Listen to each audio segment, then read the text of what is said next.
Brace yourself for a mind-bending fact. Water can boil and freeze at the same time.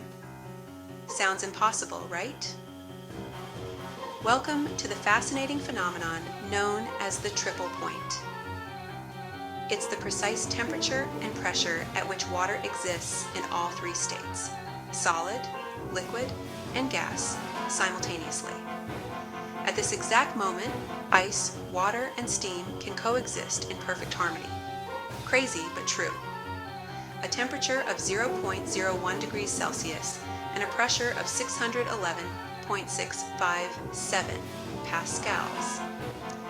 Under these unique circumstances, water doesn't know whether to boil or freeze, so it does both.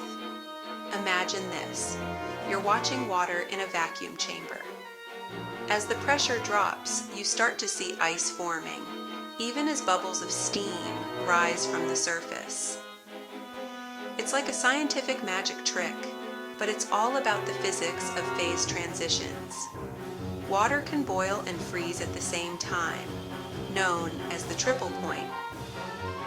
Nature's most astonishing balancing act. Stay curious.